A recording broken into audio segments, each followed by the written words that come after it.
Dear students, நம்ம last class வரையும் பார்த்தோம் என்னன்னா பேரலாக்ஸ் மெத்தட் பார்த்தோம், இடமாறு தோற்ற முறை. அந்த மெத்தட்ஸை வச்சு distance between moon and earth, எர்த்தில் இருந்து மூனோடைய டிஸ்டன்ஸை எப்படி பார்க்கலாம்.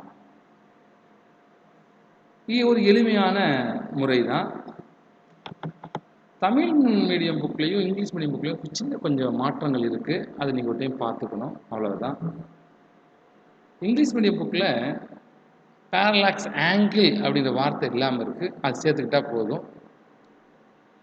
தமிழ் மீடியம் புக்கில் கொஞ்சம் சின்ன மாற்றம் இருக்குது. வாங்க பாடத்துக்குள்ளே போகலாம். பார்ட் 6 நம்ம என்ன பண்ணுறோம், நடத்துகிறோம்.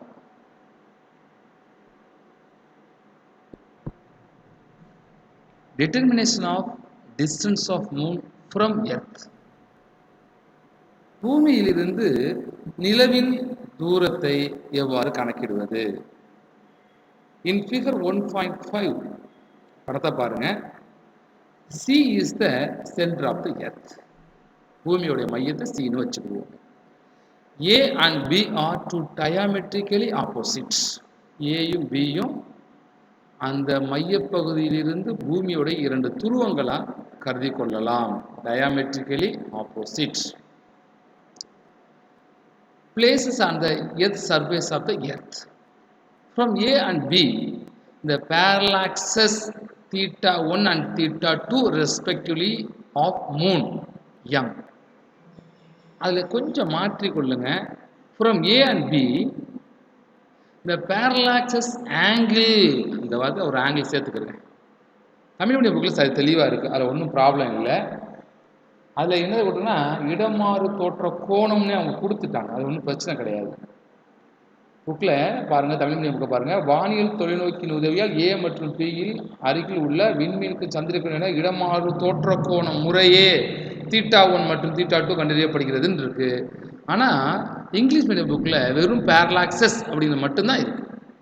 So the places on the surface of the earth from A and B, the parallaxes angle theta 1 and theta 2 respectively of moon M with respect to some distance star are determined with the help of an astronomical telescope.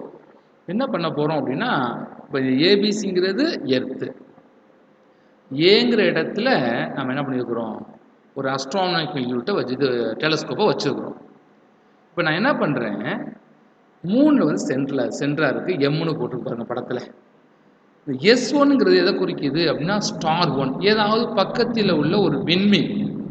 விண்மீன்னா நட்சத்திரம், ஏதாவது ஒரு நட்சத்திரம். இரவில் பார்க்கக்கூடிய, வானத்தில் பார்க்கக்கூடிய எல்லா நட்சத்திரங்களுமே சூரியன்கள் அப்படின்னு ஞாபகம் வச்சுக்கணும். நம்முடைய சன்னும் ஒரு பார்த்தீங்கன்னா ஒரு நட்சத்திரம். இரவில் தெரியக்கூடிய அனைத்து நட்சத்திரங்களுமே ஸ்டார்ஸுமே என்னது, சன். பக்கத்தில் ஒரு நட்சத்திரம் ஸ்டார் S1க்கும் இந்த மூணுக்கு இடையில் உள்ள ஆங்கிள் S1AM, அது தீட்டா 1. MBS2 அல்லது S2BM, அது தீட்டா 2. அதான் உள்ள கொடுத்துருக்காங்க. parallaxes angle theta 1 theta 2 respectively of moon M with respect of some distant star are determined with the help of an astronomical telescope. இந்த ஸ்டாருக்கு எம்முக்கு இடையில் உள்ள டிஸ்டன்ஸ் ஆங்கிள் பார்க்கலாம், ஒரு அஸ்ட்ரானமிக்கல் டெலஸ்கோப் வானியல் தொலைநோக்கி வச்சு பார்த்துக்கலாம். Thus the total parallax of the moon subtended on earth angle of AMB equal to, கூட்டுங்க ரெண்டு ஆங்கிளையும், theta 1 plus theta 2 equal to theta. அதான் முக்கியம். இந்த ரெண்டு ஆங்கிளையும் கூட்டினா அது எதுக்கு என்ன வரும், ஆங்கிள் ஆஃப் AMB வரும். எது ரெண்டு கூட்டணும், S1AM S2BM ரெண்டு கூட்டினா என்ன கிடைக்குது, angle of AMB equal to theta. If theta is measured in radians, then theta, இப்போ என்ன பண்ணுங்க, ஆங்கிள் எடுத்துக்கிறீங்க, ட்ரையாங்கிள் எடுத்துக்கிறீங்க AMB. இதில் பார்த்தீங்கன்னா நம்ம சைன் தீட்டாவை நீங்கள் பாருங்கள். Sine theta equal to opposite by hypothesis. அப்போ sine theta equal to opposite, தீட்டாவுக்கு ஆப்போசிட் என்ன பாருங்கள், AB. அப்படி ஹைபாதிசிஸ் பாருங்கள் AM. நல்லா கவனிங்க, இந்த AM ஓட டிஸ்டன்ஸும் எம்சியோட டிஸ்டன்ஸும் சேம். ஏன்னா ஏபிங்கிறது ஒரு டயாமீட்டர். ஏக்கு நேராக தான் சி இருக்குது, சிக்கு பக்கத்தில் பி இருக்குது. அது ஒரு என்னது பேரலல் லைன். அப்போ எம்லேருந்து ஏயோட டிஸ்டன்ஸும் எம்லேருந்து சியோட டிஸ்டன்ஸும் எம்லேருந்து பியோட டிஸ்டன்ஸும் சமம். அப்போ distance between AM MC MB are equal distance.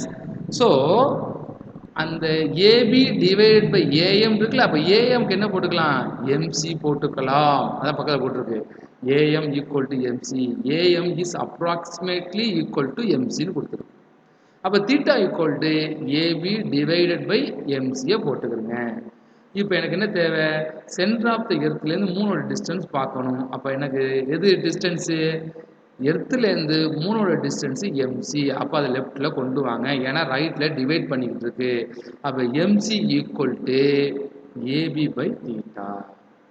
Knowing the values of AB and theta, we can calculate the distance of MC moon from the earth. அப்போ சிம்பிளாக இருக்குங்க, இதை படிக்கவே வேணாங்க.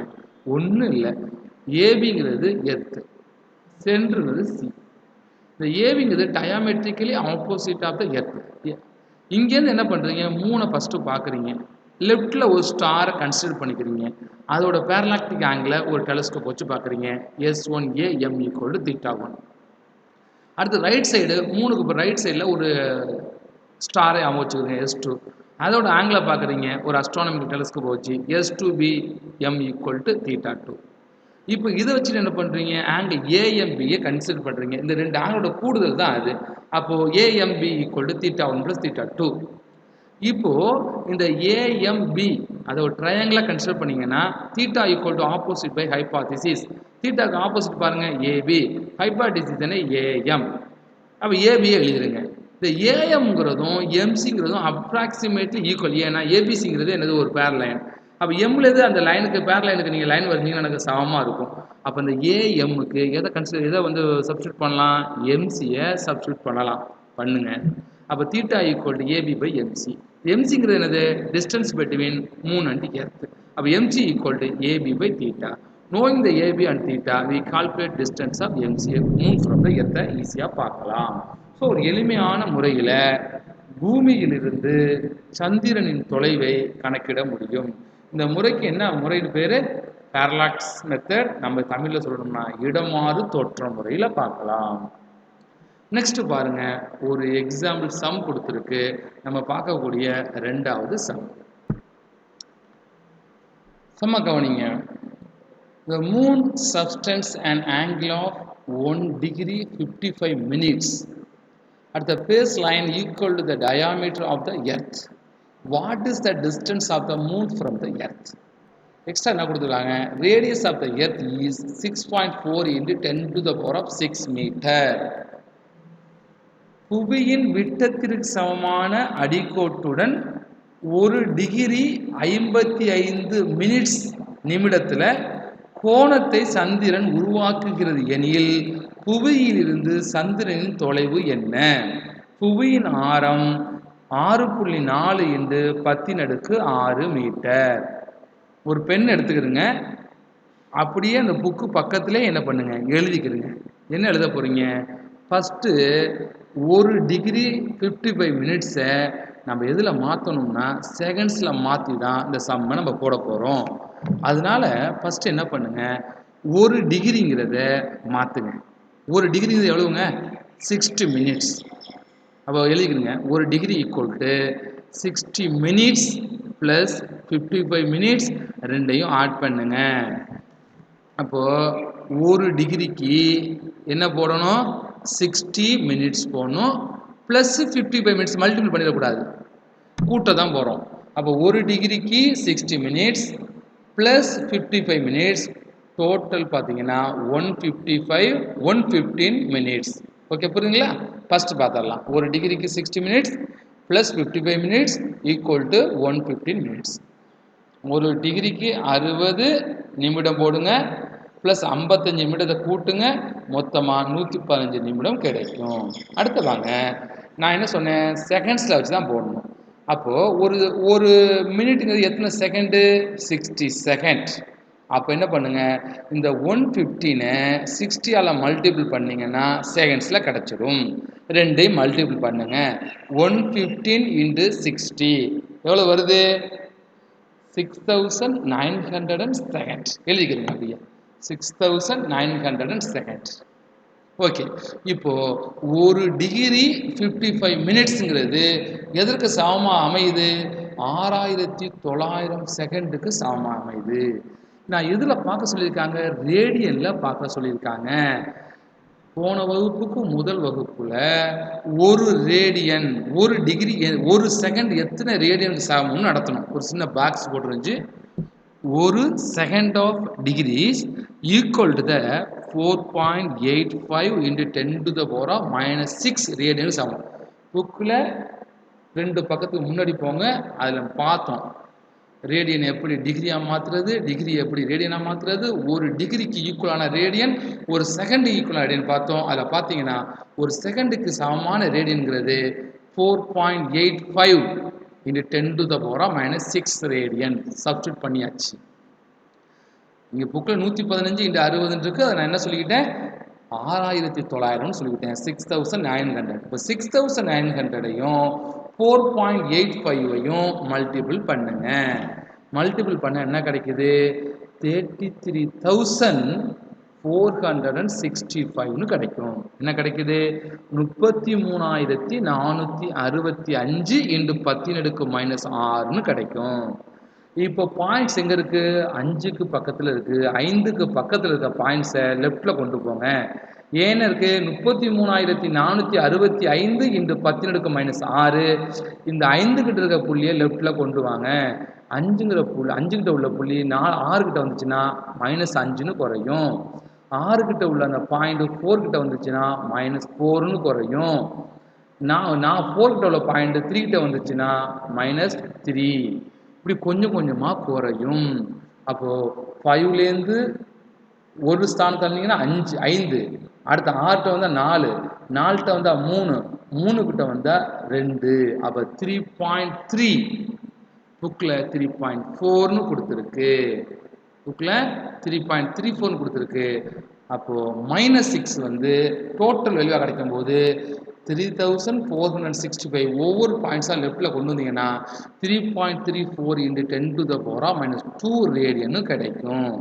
அப்போ சின்ஸ் 1 செகண்ட் ஈக்குவல் டு அது கொடுத்துருவாங்க புக்லேயே. ஏன் நான் அதெல்லாம் மல்டிபிள் பண்ணியிருக்கோம்னு 4.85 இன்ட்டு 10⁻⁻6 ரேடியன். ஓகேவா? இப்போ நம்ம என்ன பார்த்தோம்? ஆங்கிள 1 டிகிரி 55 மினிட்ஸை ரேடியனில் மாற்றியாச்சு. ஒரு டிகிரி 55 மினிட்ஸு எதுக்கு சமம்? 3.34 இன்ட்டு 10⁻⁻2 ரேடியனுக்கு சமம். இப்போ நம்ம என்ன பார்க்கணும்? அடுத்து வாங்க, ரேடியஸ் ஆஃப் த எர்த்து கொடுத்துருக்கு 6.4 into 10⁻⁻6 metre. From the figure 1.5 போன படத்தை பாருங்க. AB is the diameter of the earth. B equal to 2.64 into 10⁻⁻6 metre அப்படின்னு கொடுத்துருக்கு. ஆனால் தமிழ் மீடியம் புத்தகத்தில் மிகவும் தவறாக கொடுத்துருக்கு. கொஞ்சம் தமிழ் மீடியம் கவனிக்கிறவங்க கொஞ்சம் நல்லா கவனிங்க. படம் 1.5லிருந்து பூமியின் விட்டம் ஏபி, அதாவது 2Bன்னு கொடுத்துருக்கு. அதாவது 2Xன்னு கொடுத்துருக்காங்க. 2X அடிங்க. படம் 1.5லிருந்து பூமியின் விட்டம் ஏபி, அதாவது B equal to 2.64 into 10⁻⁻6 metre. ஏன்னா ரேடியஸ் தான் கொடுத்துருக்கு. அதை 2ஆல் மல்டிபிள் பண்ணால் என்ன கிடச்சிரும்? டயாமீட்டர், விட்டம் கிடச்சிரும். அதனால ஆரத்தை 2ஆல் மல்டிபிள் பண்ணி விட்டமாக வச்சுருக்குறோம். அதை புக்கில் தவறுதலாக கொடுத்துருக்கு. அதனால அந்த விட்டம் B equal to 2 into 6.4 into 10⁻+6 மீட்டர்னு எழுதிக்கிறதுங்க. அடுத்த பகுதியில் பாருங்க, மறுபடியுமே 2Xன்னு கொடுத்துருக்கு. அதே அடிச்சிருங்க. அதுவே மேலே உள்ளதே போதும். B equal to 2 into 6.4 into 10⁻6 metre. English medium புக்கில் ஒரு பிரச்சனை இல்லை, அது நல்லா இருக்கு. என்னது கொடுத்துருக்கு? AB is the diameter of the earth. ஏன் 2ஆல் மல்டிபிள் பண்ணியிருக்கோம்? ரேடியஸ் 2ஆல் மல்டிபிள் பண்ணால் டயாமீட்டர். அப்போ 2 இது diameter 2 into 6.4 into 10⁻6 metre. Distance of the moon from the X பார்த்தலாம். எக்ஸ் ஈக்குவல் என்ன பார்த்தோம்? Formula opposite by hypothesis. அப்போ பி பை தீட்டா. பி என்ன சொல்லியிருக்கோம்? இப்போ தான் பார்த்தோம். டயாமீட்டர் தான் பி. 2.64 இன்ட்டு 10⁻6. தீட்டா என்ன கொடுத்துருக்காங்க 3.34 into 10 to the power of minus 2ன்னு கொடுத்துருக்கு. புக்லேயே கொடுத்துருக்காங்க. அப்போ என்ன பண்ணலாம், அதை இதால் மல்டிபிள் பண்ணுங்க. தீட்டாங்கிறத அவங்க என்ன கொடுத்துருக்காங்க, டிகிரியில் கொடுத்துருக்காங்க, நான் மாற்றிருக்கிறோம். நம்ம தான் மாற்றி பார்த்தோம். என்ன பார்த்தோம், 3.34 into 10 to the power of minus 2 ரெடின்னு மாற்றோம். அப்போ பியை இந்த தீட்டாவில் டிவைட் பண்ணாவே முடிஞ்சிருச்சுங்க. பாருங்க, X equal to B by theta. மேலே என்ன இருக்குது, 10 to the power of plus 6 இருக்குது. இந்த கீழே உள்ள 10 to the power minus 2 மேலே போனால் என்ன ஆகும், ப்ளஸ் 8ன்னு மாறிடும். ஏன்னா மைனஸ் 2 மேலே போனால் ப்ளஸ் 2, மேலே ஆட்டோமேட்டிக்காக மேலே ஒரு 10 to the power plus 6, இந்த ஒரு மைனஸ் 2 மேலே போனால் ப்ளஸ் 2, அப்போ ப்ளஸ் 6 இப்போ இன்டு ப்ளஸ் 2 ப்ளஸ் 8. இப்போ 2 into 6.4 மல்டிபிள் பண்ணி 3.34 டிவைட் பண்ணி என்ன கிடைக்குது, 3.83 into 10 to the power of 8 metre கிடைக்குது. இதுதான் சந்திரனின் தொலைவு. நம்ம என்ன பண்ணலாம், கண்டுபிடிச்சிடலாம். ரொம்ப சிம்பிள். டிகிரி கொடுத்துருக்கு, அது ரேடியனில் மாற்றணும். ஃபர்ஸ்ட் டிகிரியை மினிட்ஸாக மாற்றணும், அடுத்து மினிட்ஸை செகண்ட்ஸாக மாற்றணும், அடுத்து ஒரு செகண்டுக்கு என்ன ரேடியனோ அதெல்லாம் மல்டிபிள் பண்ணணும். கிடச்சிருச்சு 3.34 into 10 to the power minus 2 radian கிடச்சிருச்சு. அடுத்து என்ன பண்ணியிருக்கிறோம், ரேடியஸ் கொடுத்துருக்காங்க, அதை டயாமீட்டரை மல்டிபிள் பண்ணியிருக்கிறோம். அதுதான் b equal to 2.2 into 6.4 into 10 to the power 6 கிடச்சிருச்சு. நம்ம இந்த டயாமீட்டர் ரெண்டால் மல்டிபிள் பண்ணோம்ல, அதை நம்ம கண்டுபிடிச்ச ஆங்கிள் இருக்குல்ல ரேடியன், அதெல்லாம் டிவைட் பண்ணிடுங்க. கிடைச்சா என்ன கிடைக்குது, 3.83 into 10 to the power plus 8 மீட்டர்னு கிடைக்குது. ஸோ மிக சிம்பிளான கணக்கு.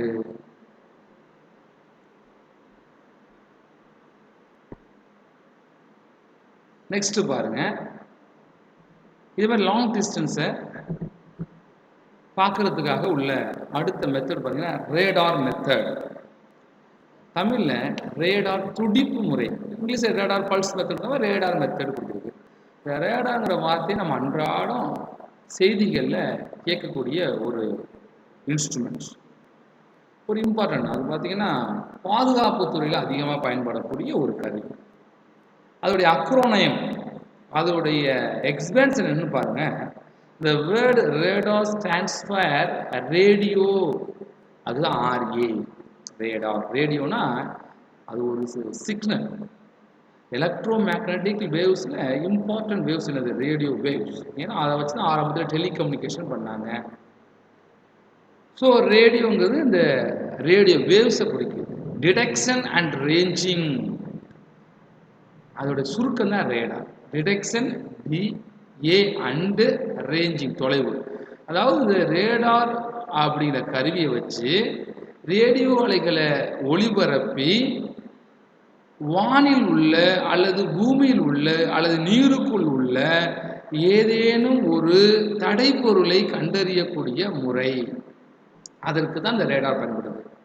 எதிர்நாட்டு விமானங்கள் நம் நாட்டுக்குள்ள வந்துச்சுன்னா மேகக்கூட்டத்தில் இந்த ரேடியோ வேவ்ஸ் அனுப்பி, அந்த ரேடியோ வேவ்ஸ் அந்த எதிர்நாட்டு விமானத்தை மேலே பட்டு திரும்பி வரும் பொழுது சரி மேலே ஏதோ ஒரு பொருள் இருக்குன்னு கண்டுபிடிக்கலாம். சோனார் மாதிரி நீருக்குள்ளே வந்து சோனார் பிடிப்பாங்களே, அதே மாதிரி தான் இதுவும். A radar can be used to measure accurately the distance of a nearby planet such as Mars. செவ்வாய் கிரகத்தோடைய டிஸ்டன்ஸை ஈஸியாக இதை வச்சு பார்க்கலாம், nearby planets. In this method, radio waves are sent from transmitters which after reflection from the planet are detected by the receiver.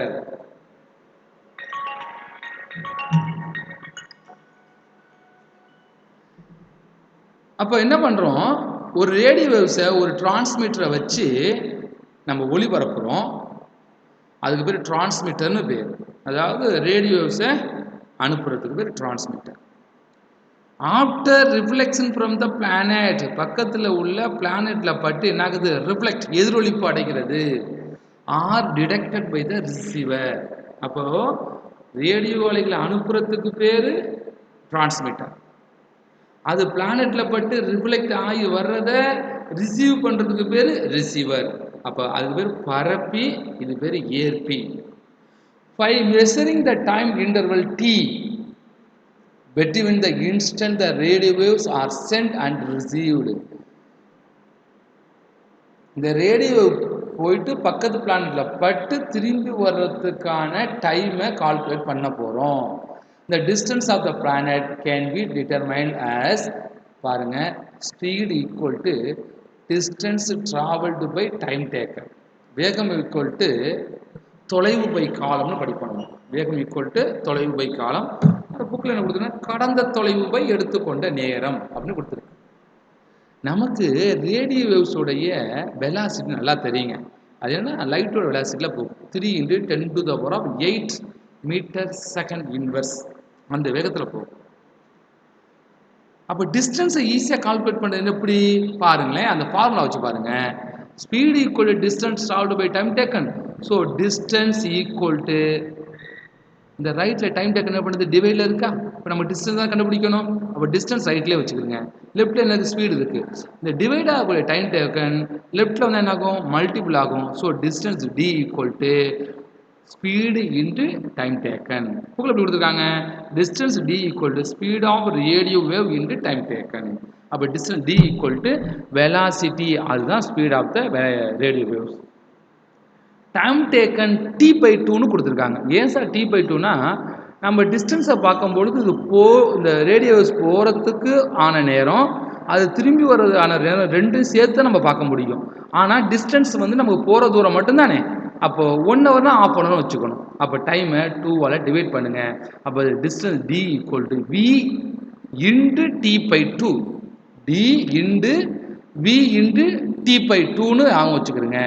அப்போ ஏன் இந்த 2 வகுக்கிறோம், போயிட்டு திரும்பி வர டைமை தான் நம்ம கால்குலேட் பண்ணுறோம். ஆனால் அது அப்படி பண்ணக்கூடாது. போகிற டைமில் உள்ள டிஸ்டன்ஸ் தான் நம்ம பார்க்க போகிறோம்.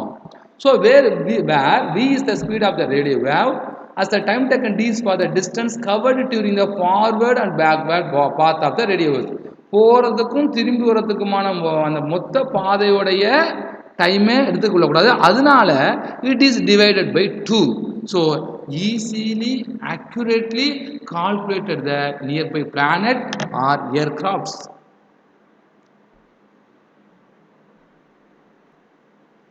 To get the actual distance of the object, this method can also be used to determine the height at which an aeroplane flies from the ground. பூமியிலிருந்து எவ்வளோ தூரத்துக்கு அது போகுதுன்னு பார்க்கலாம். இந்த பாருங்க, இங்கே சார் 2 சொன்னீங்களே, டிரான்ஸ்மிட்டர் ரிசீவர்னு. இந்த ஒரு இடம் மட்டுமே 2, இந்த டிஸ் மட்டுமே 2மா ஆக்ட் ஆகும். இது டிரான்ஸ்மிட்டராகவும் ஆக்ட் ஆகும், ரிசீவராகவும் ஆக்ட் ஆகும். இப்போ ஃபஸ்ட்டு என்ன பண்ணுவாங்க, ரேடியோ வேவ்ஸை அனுப்புகிறாங்க அந்த லைனில். அது என்ன பண்ணுது, ரேடியோஸ் என்னது, இந்த ஏர்கிராஃப்டில் பட்டு என்ன ஆகுது, ரிஃப்ளெக்ட் ஆகுது. போகிறதுக்கு 1/2 மணி நேரம், வர்றதுக்கு 1/2 மணி நேரம்னா 1 மணி நேரம். நம்ம என்னது டிஸ்டன்ஸை பார்க்கறதுனால என்ன பண்ணுவோம், அது டைமை 2ஆல் டிவைட் பண்ணிக்கிறோம். Okay, simple. இதுதான் இதில் என்ன தெரிஞ்சுக்கணும்னா, அந்த ரேடாரில் டிரான்ஸ்மிட்டருக்கும் ரிசீவருக்கும் ஒரே விதமான கருவியை தான் பயன்படுத்துவோம். ஸோ ஈஸிலி அக்யூரேட்டாக மெஷர் பண்ணக்கூடிய ஒரு இன்ஸ்ட்ருமெண்ட் தான் என்னது, ரேடார். சந்தேகம் இருந்தால் இந்த நம்பருக்கு என்ன பண்ணுங்க, கால் பண்ணி கேளுங்க. இப்போ வந்து 2 மெத்தட்ஸ் நடத்திருக்கிறோம் லாங் டிஸ்டன்ஸாக பார்க்குறது. ஒன்று வந்து பேரலாக்டிக் மெத்தடு படி டிஸ்டன்ஸ் ஆஃப் த மூன், பூமியிலிருந்து நிலவின் தொலைவை எப்படி பார்க்குறது. அந்த புத்தகத்தில் சின்ன சின்ன மாற்றம், ஆங்கில மீடியம் புத்தகத்தில் ஒரு ஆங்கிள் போட்டுக்கணும், பேரலாக்ஸ் ஆங்கிள் போட்டுக்கணும். அந்த சம்மில் பார்த்தீங்கன்னா தமிழ் மீடியம் புக்கில் 2xங்கிறத அடிச்சுட்டு பின்னு போட்டு 2ஆல் மல்டிபிள் பண்ணிக்கணும், 2.64 அப்படிங்கிறத. சின்ன மாற்றங்கள் இருக்குது. அடுத்து இந்த ரேடார் மெத்தட். இந்த 2 மெத்தடுமே பெருசாக படிக்க வேண்டியதில்லைங்க. சும்மா அந்த படத்தை வச்சு அப்படியே எழுதலாம். ஒன்றும் கஷ்டமான விஷயம் கிடையாது. நீங்கள் இதை நல்லா கவனிச்சுட்டு ஒரு டைம் படித்து பாருங்கள். படிச்சுட்டு பார்த்துட்டு எழுதுங்க. சந்தேகம் இருந்தால் இந்த நம்பருக்கு கால் பண்ணுங்கள். நீங்கள் படித்ததை எழுதி பார்த்தா தான் அடுத்தடுத்த வகுப்புகளில் கண்டினியூஷன் உங்களுக்கு இருக்கும். எனக்கும் நடத்துறதுக்கு ஈஸியாக இருக்கும், உங்களுக்கும் ஈஸியாக புரியும். ஸோ தயவு செய்து படித்து எழுதி பாருங்கள். வாழ்க்கையில் முன்னேறுவதற்கு மிகப்பெரிய சொத்துங்கிறதே இந்த கல்வி தான். அதை எப்போதும் மனசில் வச்சுக்கிறீங்க. எவ்வளோ பெரிய ஏழ்மையில் இருந்தாலும் அந்த ஏழ்மையை உடைப்பதற்கான ஒரு அரிய பொக்கிஷமாக இந்த கல்வி தான் இருக்குது. உடலில் ஊனமாக பிறக்கிறது கூட ஊனம் இல்லை, ஆனால் மனதளவில் ஊனமாக இருக்கிறது தான் மிகப்பெரிய ஊனம். அப்போ பிரெயின் பார்த்தீங்கன்னா, யானை இருக்குது அவ்வளோ பெரிய வெயிட், ஒரு திமிங்கலம் இருக்குது அவ்வளோ பெரிய வெயிட், ஆனால் அதுக்கு மூளையோட அளவு மிக குறைவு. அது உருவத்தோடு கம்பேர் பண்ணும்போது அது ரொம்ப கம்மி. ஆனால் மனிதனோட வெயிட் பார்த்தீங்கன்னா ரொம்ப கம்மி. ஆனால் அந்த உருவத்தோடு கம்பேர் பண்ணும்போது அந்த மனிதனுடைய மூளையோட அளவு கூட. ஏன்னா 1.5 கிலோ இருக்கு மூளையோட அளவு. ஆனால் ஒரு 400 கிலோ 500 கிலோ இருக்கக்கூடிய யானைக்கோ திமிங்கலத்துக்கோ என்னது 1/2 கிலோ தான் இருக்கு. ஸோ நீங்கள் என்னது மூளையை பயன்படுத்த அது மேலும் மெருகேறும். எனது எல்லா அனைத்தையும் எளிதில் என்ன பண்ணும், கிரகித்து கொள்ளும். எனவே மூளையை அதிகமாக பயன்படுத்தி உழைத்தால் வாழ்வில் மிகப்பெரிய வெற்றிகளை எளிதில் அடைவதற்கு ஒரு விளக்காகவும் தூண்டுகோலாகவும் அமையும். ஸோ மூளையை பயன்படுத்துவோம், மனதை பயன்படுத்துவோம், வெற்றி அடைவோம் என கூறி வாய்ப்புக்கு நன்றி கூறி விடைபெறுகிறேன். நன்றி, வணக்கம்.